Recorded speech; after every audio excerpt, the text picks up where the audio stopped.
see there, the longer arm of Hughie Fury. Orthodox.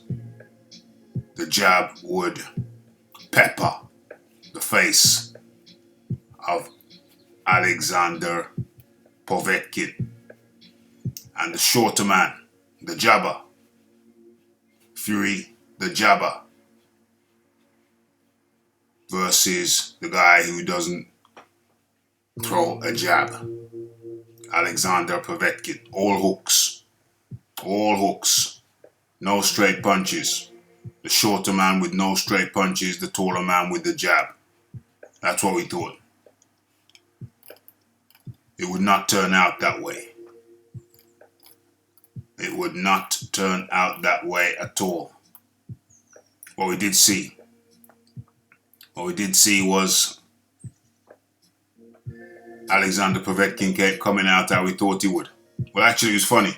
It was strange, because it wasn't the bull rush that we expected from Alexander Povetkin. What actually happened in the first 3 rounds was that Fury, who we thought would be perhaps on the back foot for the first few rounds, Fury came out on the front foot. Hughie Fury came out aggressively.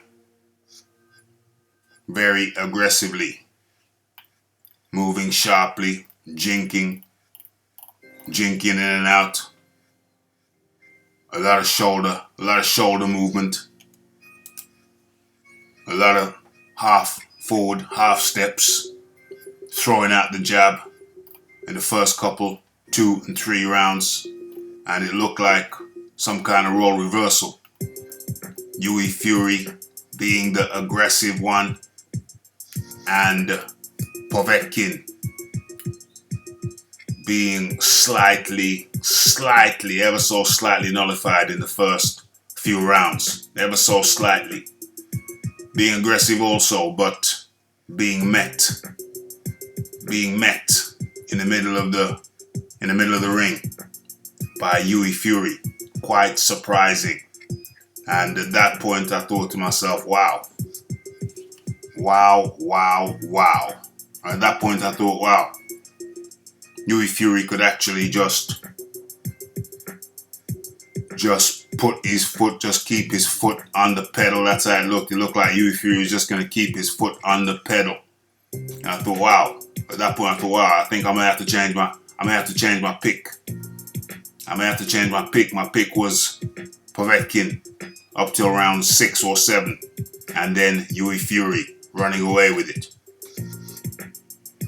But it was deceptive. Hughie Fury was deceptive in those first 3 rounds, because what happened is he fell back into his usual ways. The aggression that we saw in the first 3 rounds. Or what were my scores?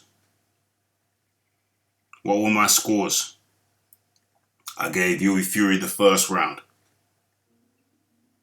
and the second round, so that shows Hughie Fury's aggression.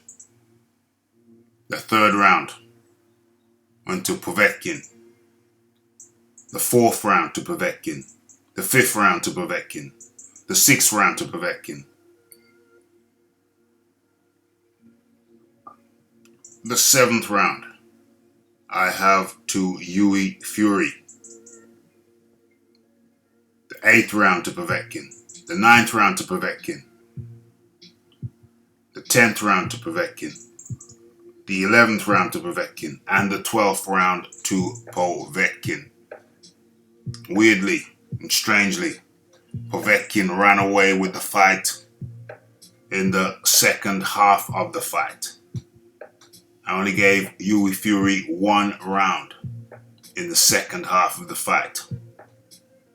And looking at my scorecard, only 3 rounds in the whole fight.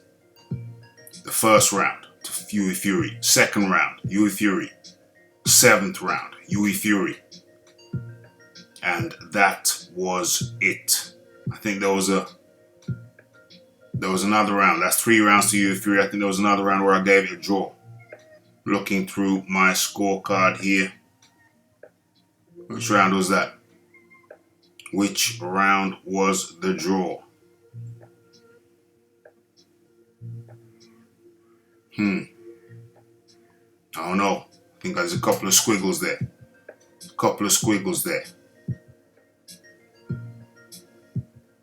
Maybe there wasn't a draw. 3 rounds to Hughie Fury. Only one of them in the second half of the fight.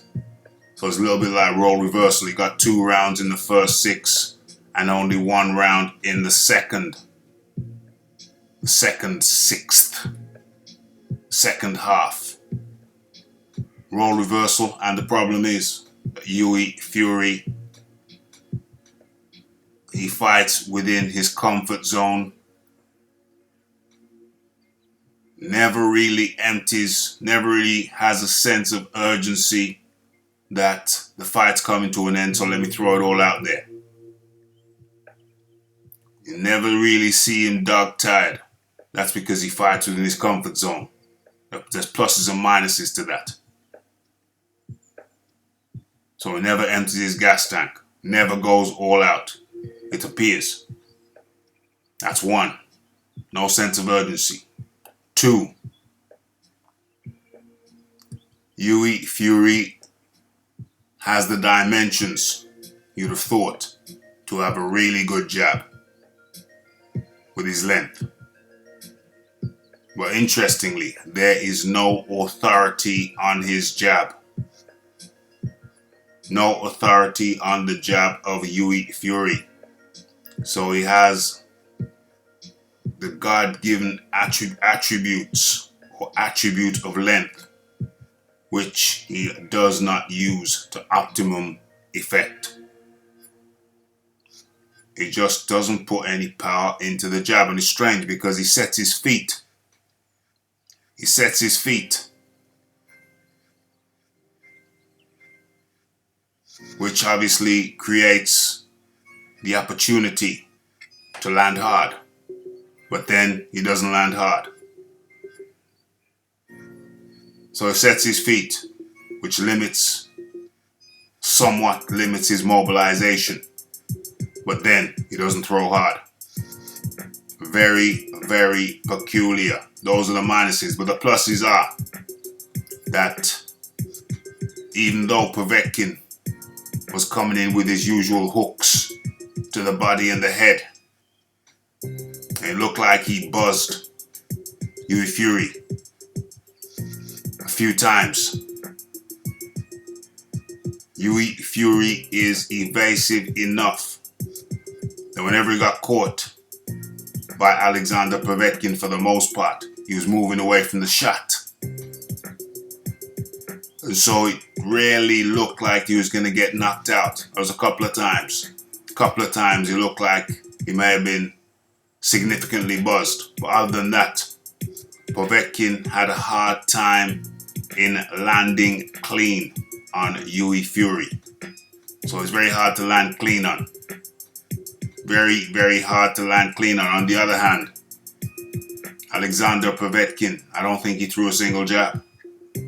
I think he may have thrown a couple of straight punches, but doesn't appear to use the jab. It's all hooks, all jumping in with intention, bad intention. But at no point could Hughie Fury nail him with a nice straight punch.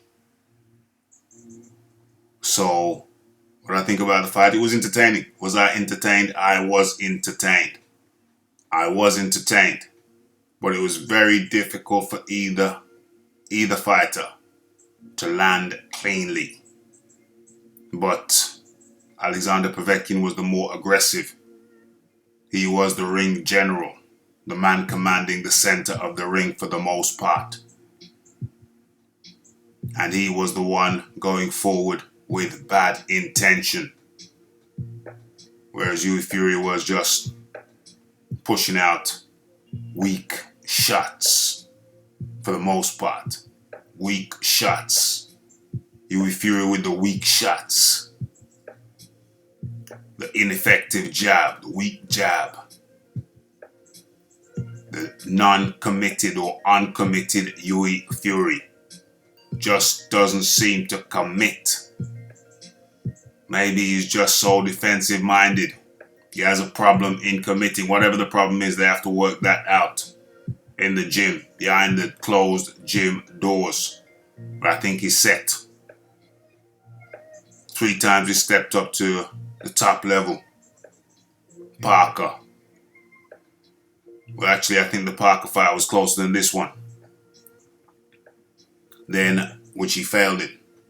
Then the Pulev fight. The Kubrat Pulev fight. I think Kubrat Pulev hit him cleaner.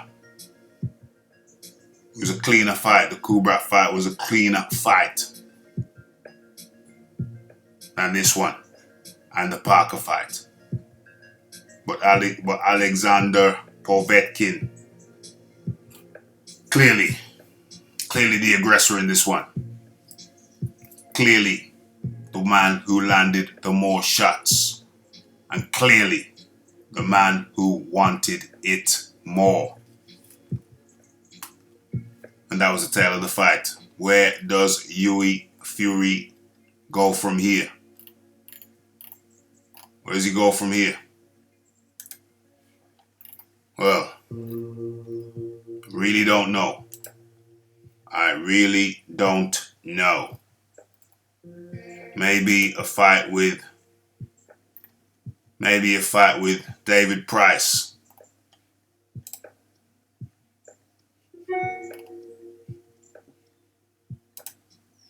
Maybe a fight with David Price. 2 long guys. But even then, who do I think would win between him and David Price? David Price is the man with the authority, more authority on the jab. That said, Hughie Fury, highly evasive.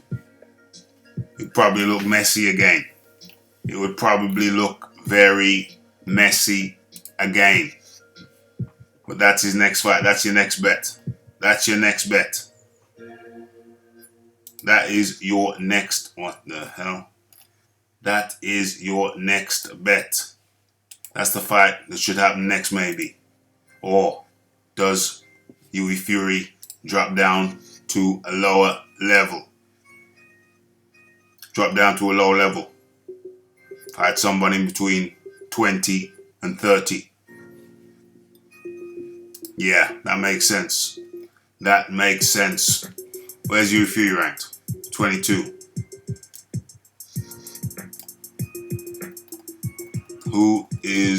Who's ranked from 23 to 33? David David Allen, 10 places lower than Hughie Fury. Hughie Fury at 22, or 11 places. Arthur Spilker at 32. David Allen. You have Robert Elanius, 34. Eric Molina. Michael Hunter. Does he want Michael Hunter? That might be a bad night for him. I don't know about that. Lucas Brown. No. Bryant Jennings. That'd be an interesting fight. Romain Stavern, 39. Good Lord. Forget that. Martin Boccoli. Interesting one. Chris Ariola. Erkan Tepa. No. I like David Allen right there. Hughie Fury, ranked 22 versus David Allen, ranked 33. Let's make it happen. What say you? It's Raphael Dawkins. It's the Combat Radio. It's the like, it's the subscribe, it's the comment, it's the share, and it is that hitting that bell icon to stay updated for news and notifications. Also, follow me on Twitter in case the YouTube notification fails. Go straight to Twitter. Link in the description box. It's Raphael Dawkins, Combat Radio. Have your say. And I'm out.